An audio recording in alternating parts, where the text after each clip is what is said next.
72-এর সংবিধান মোতাবেক তো শেখ হাসিনা এখনো প্রধানমন্ত্রী। শেখ হাসিনা যে পদত্যাগ করে নাই এই কথা বলছে না, আপনারা শুনেন নাই?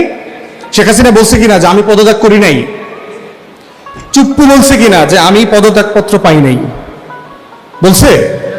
তাহলে যিনি পদত্যাগ করেছেন আর যিনি যার কাছে পদত্যাগপত্র দেওয়া হয়েছে দুজনই বলেছেন না আমরা এটা পাই নাই, আমি করি নাই। তাহলে 24-এর 72-এর সংবিধান এবং 24-এর ডামি নির্বাচন মোতাবেক এখন পর্যন্ত মাননীয় প্রধানমন্ত্রীকে, তাহলে আপনারা কারা?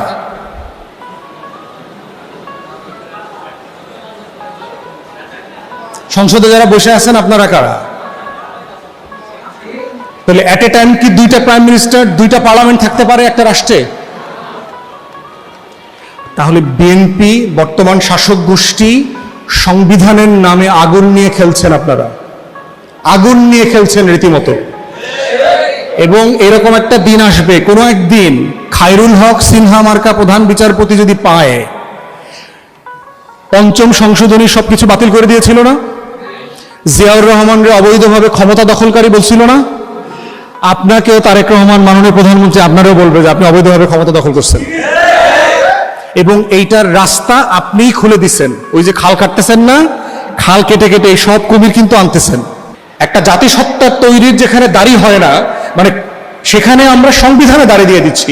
এর মানে হচ্ছে 72-এর সংবিধানকে আমার প্রতিটা আগামীর মুক্তির লড়াইয়ের মুখোমুখি দাঁড় করিয়ে বলা হচ্ছে আগামী দিনে কোনো বিপ্লব করা যাবে না, আগামী দিনে কোনো গণ অভ্যুত্থান করা যাবে না, করলেও আমরা সেটা মেনে নেব না। এবং এইটা না বলার মধ্য দিয়ে আজকে হচ্ছে বিএনপির 72-এর সংবিধান নিয়ে যে পজিশন, এক্স্যাক্টলি আওয়ামী লীগের পজিশন। এবং আমরা দুই দলের এই পজিশনকে মনে করছি তারা 24-এর বিপক্ষে দাঁড়াচ্ছে, 24-এর গণ অভ্যুত্থানের বিপক্ষে দাঁড়াচ্ছে, আমাদের মুক্তির লড়াইয়ের বিপক্ষে দাঁড়াচ্ছে। অতএব সেই জায়গাতে আমরা বোধ করছি যে আমাদের যে সংবিধান আছে এই সংবিধানটা আমার জনগণের যে আকাঙ্ক্ষার জায়গা আছে এই আকাঙ্ক্ষাকে রিফ্লেক্ট করতে পারছে না। এবং সেজন্যই আমরা শুরু থেকে গণ অভ্যুত্থানের পর থেকে আমরা বারবার বলেছি 72-এর এই সংবিধান সাসপেন্ড করে দেওয়া দরকার। সাসপেন্ড করে দিয়ে নতুন করে সংবিধান সংস্কার পরিষদ অথবা সংবিধান সভা নির্বাচিত করে নতুন করে সংবিধান রিরাইট করা দরকার, যেটা খুব ছোট হওয়া দরকার, খুব বড় সংবিধান না, 5-7-10 পৃষ্ঠার একটা সংবিধান, একটা গভর্নিং প্রিন্সিপাল, যেটা নিয়ে শিক্ষিত সমাজ, কলেজ বিশ্ববিদ্যালয়ের ছেলেমেয়েরা থেকে শুরু করে লালনের টং দোকানে আলোচনা করা সম্ভব। সবাই বুঝবে যে জিনিসটা, সেটা আমার বই। প্রত্যেকটা আয়নায় যেই তাকায় দেখবেন আয়নাটাকে কিন্তু আপনার মনে হয়, কারণ আপনি আপনাকে দেখতে পান। অতএব সংবিধান এমন একটা বই হইতে হবে যে বইটার দিকে তাকাইলে মনে হবে যে হ্যাঁ এখানে আমার কথা লেখা আছে, আমার অধিকারের সনদ এইটা, এখানে আমার সব স্বপ্নের কথা বলে দেয়া আছে। আমার মনে আছে বহু আগে একটা নাটক দেখেছিলাম, তারানা হালিম। হিন্দু আইন যারা পড়েছেন তারা বুঝবেন আর কি। হিন্দু আইনে ইনহেরিটেন্স নাই, আপনারা জানেন। তো তারানা হালিম একজন উকিলের কাছে গিয়ে বলতেছে যে তার বিয়ে হয়ে গেছে, সে একমাত্র সন্তান বাবা মায়ের, কিন্তু তার বাবা মায়ের কাছ থেকে সে কোনো সম্পত্তি পাচ্ছে না হিন্দু হওয়ার কারণে। তখন সে তার উকিলকে বলছিল আপনার চেম্বারে যে এত মোটা মোটা এতগুলো বই, এই বইগুলোর কোনো পাতায় কি আমার কথা একটু বলা নাই? তার জায়গা থেকে সে বলছে যে এতগুলো বই, এত হাজার হাজার পৃষ্ঠা, এখানে কোথাও কি আমার কথা একটু বলা নাই? তাহলে আজকের সংবিধানের দিকে তাকায়, 72-এর সংবিধানের দিকে তাকায় দেখেন তো আপনার কথা বলা আছে কিনা, আপনি আপনাকে আয়নার মতো করে সেখানে দেখতে পান কিনা। যদি পাইতেন তাহলে আপনাদের 1400 শহীদের রক্ত দিয়ে কেন লিখতে হইল যে নতুন রাজনৈতিক বন্দোবস্ত চাই, বুকের ভেতর অনেক ঝড়, বুক পেতেছি গুলিকর, কেন লিখতে হয়েছে? লিখতে হয়েছে কারণ এই সংবিধানের পাতায় পাতায় আখরে আখরে রক্তে দিয়ে যা লেখা আছে সেটা আপনার মধ্যে আপনি দেখতে পাচ্ছেন না, আপনি দেখতে পাচ্ছেন না, খুঁজে পাচ্ছেন না আপনাকে। তাহলে যেই সংবিধানে আপনি আপনাকে খুঁজে পাচ্ছেন না সেই সংবিধান আপনার জাতির শাসন করবার দলিল হইতে পারে না। এবং এই জন্য আমরা বারবার বলেছি যে একটা নতুন সংবিধান দরকার যেটা আমার আকাঙ্ক্ষাকে রিফ্লেক্ট করবে, এবং আকাঙ্ক্ষাটাকে এমনভাবে রিফ্লেক্ট করবে এত সাদামাটা ভাষায় যেটা নিয়ে আমাকে আপনাকে বুঝতে কোনো সংকট হওয়ার কথা না। এবং যারা আজকে 72-এর সংবিধান নিয়ে খুব বেশি পূজারী হয়ে উঠছেন তাদের সংকটগুলো দেখেন। বর্তমান সংবিধানে শেখ মুজিবকে এখনো জাতির জনক বলা আছে, স্বাধীনতার ঘোষক বলা আছে। তাহলে 7ই মার্চ এবং 25শে মার্চ আপনারা পালন করলেন না কেন? শেখ মুজিবের মূর্তিতে ফুল টুল দিলেন না কেন? মাজার জিয়ারত করলেন না কেন? সেই দিন কেন আপনারা বললেন যে স্বাধীনতার ঘোষক জিয়াউর রহমান? আপনি তো সংবিধান পরিপন্থী কাজ করলেন, অথচ আপনি তো শপথ নিলেন কয়দিন আগে না এমপি হইলেন ঢাকডোল পিটায়া, যে সংস্কার পরিষদের সদস্য হইলেন না সংবিধানে লেখা নাই বলে। তাহলে সংবিধানে যেটা লেখা ছিল সেটা মানলেন না কেন? আপনি সংবিধান লঙ্ঘন করলেন না? শপথ কি ছিল? আমি এই গণপ্রজাতন্ত্রের সংবিধান রক্ষা করিবার শপথ নিলাম, তাই তো লেখা আছে এই শপথে। আপনারা আজকে ছাত্রছাত্রীরা সবাইকে সংবিধানে শপথটা পড়বেন যে একজন এমপি মন্ত্রী কি শপথ নেয়, প্রধানমন্ত্রী তার প্রথম শপথের প্রথম এলিমেন্ট হচ্ছে সংবিধান সমুন্নত রাখার শপথ। তাহলে যেই সংবিধানের জন্য আমাদের প্রত্যেক বড় ভাই দিন রাত পার্লামেন্টে ঘন্টা পর ঘন্টা কথা বলছেন, আপনারা সমুন্নত রাখলেন না তো। সংবিধানে বলে দেওয়া আছে যে প্রত্যেকটা সরকারি অফিসে শেখ মুজিবের ছবি টানানো থাকবে। কই বাংলাদেশের প্রধানমন্ত্রীর অফিস থেকে শুরু করে কোনো অফিসে তো শেখ মুজিবের ছবি দেখলাম না। তাহলে সেটা কেন করছেন না? আপনারা ইতিমধ্যে বলেছেন যে আপনারা ৭২-এর সংবিধানও মানেন, কিন্তু আবার পঞ্চম সংশোধনী ফিরায় নিয়ে আসবেন। কিভাবে আনবেন? সংশোধন করে কি পঞ্চম সংশোধনী ফিরায় নিয়ে আসতে পারবেন? বেসিক স্ট্রাকচার অফ দ্য কনস্টিটিউশনের জুরিসপ্রুডেন্স ডেভেলপ করছে না বাংলাদেশের আওয়ামী সুপ্রিম কোর্ট? কোথায় কোথায় হাত দিতে পারবেন, কোথায় কোথায় হাত দিতে পারবেন না বলে দেওয়া আছে না? তো সেটা দিয়ে কিভাবে করবেন? ৭২-এর সংবিধান মোতাবেক তো শেখ হাসিনা এখনো প্রধানমন্ত্রী। শেখ হাসিনা যে পদত্যাগ করে নাই এই কথা বলছে না, আপনারা শুনেন নাই? শেখ হাসিনা বলছে কিনা যে আমি পদত্যাগ করি নাই? চুপ্পু বলছে কিনা যে আমি পদত্যাগপত্র পাই নাই? বলছে? তাহলে যিনি পদত্যাগ করেছেন আর যিনি যার কাছে পদত্যাগপত্র দেওয়া হয়েছে দুজনই বলেছেন না আমরা এটা পাই নাই, আমি করি নাই। তাহলে ২৪-এর ৭২-এর সংবিধান এবং ২৪-এর ডামি নির্বাচন মোতাবেক এখন পর্যন্ত মাননীয় প্রধানমন্ত্রীকে, তাহলে আপনারা কারা?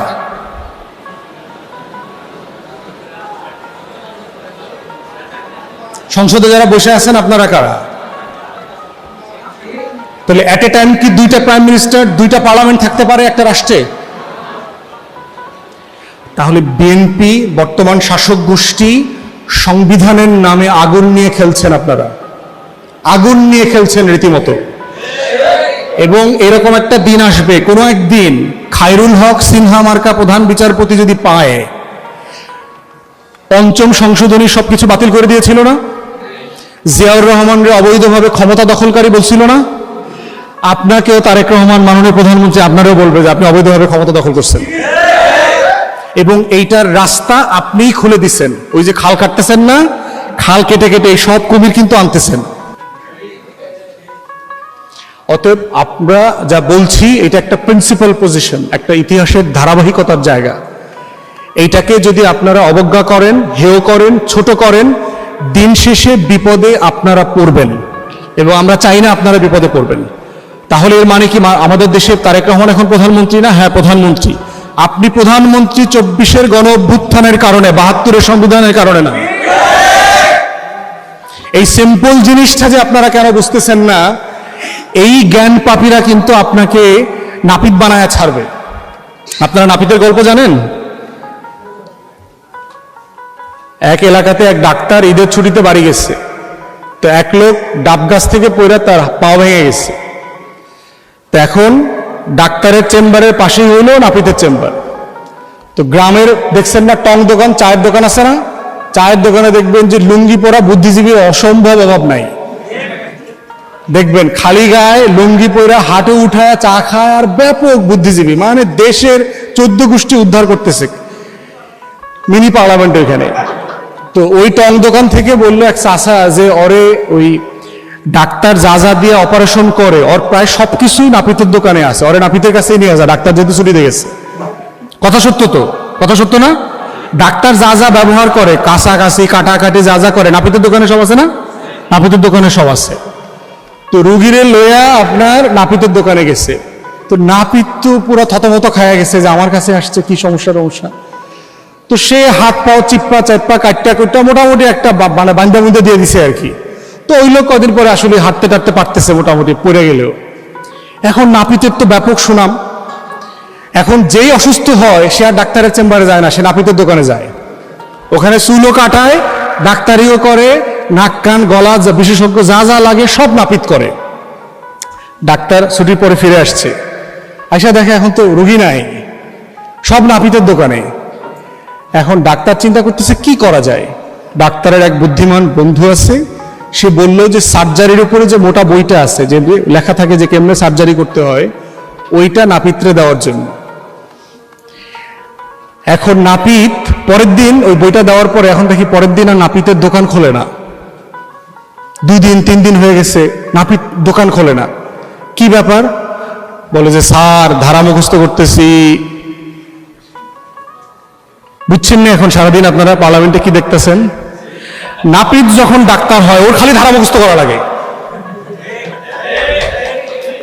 এই খালি দেখবেন আর্টিকেল কয়, খালি অনুচ্ছেদ কয়, খালি ধারা কয়, কিন্তু ওই আলোচনার ভিতরে মানুষ নাই, জনগণ নাই, 24 নাই, গণ অভ্যুত্থান নাই, আমার 1400 শহীদ নাই।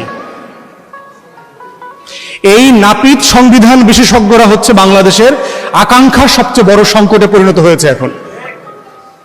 অতএব আমরা চাইব যে বাংলাদেশ রাষ্ট্রের এই পরিবর্তনের ধারা যদি অব্যাহত রাখতে চায়, তাহলে আমরা বোধ করছি সংবিধান হচ্ছে একটা মিনস, একটা টুলস। সংবিধান কোনো স্বপ্ন আকাঙ্ক্ষার বেরিয়ার না। বিপ্লব সংবিধান তৈরি করে, মুক্তির লড়াই সংবিধান তৈরি করে, গণ অভ্যুত্থান সংবিধান তৈরি করে। সংবিধান দিয়ে গণ অভ্যুত্থান হয় না। যদি হয় তাহলে 72-এর সংবিধান মোতাবেক আমরা সবাই, আপনারা সবাই কিন্তু রাষ্ট্রদ্রোহিতার আসামি না? 7 খ মোতাবেক কি আমরা সবাই এখন রাষ্ট্রদ্রোহিতার আসামি না? কই থাকার কথা? কই আছি? কই থাকার কথা? তো আসেন কই? তাহলে 72-এর সংবিধান কই? তাহলে যেইটা দিয়ে আপনি এত গর্ব করতেছেন, ওইটা দিয়েই তো আপনার কদিন পরে ফাঁসির রায় হবে, এটা বোঝেন কিনা?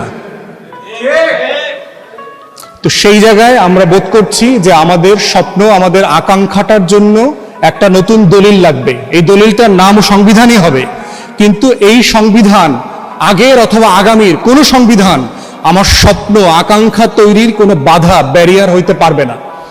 এটাই হচ্ছে আমাদের এই জেনারেশন গণ অভ্যুত্থানের তরুণ তরুণীদের যে নতুন বন্দোবস্তের দায়, সেই দায় ও দরদের রাজনীতির জায়গা। সবার প্রচন্ড গরম লাগতেছে, আমার বক্তব্য এখানে শেষ করছি।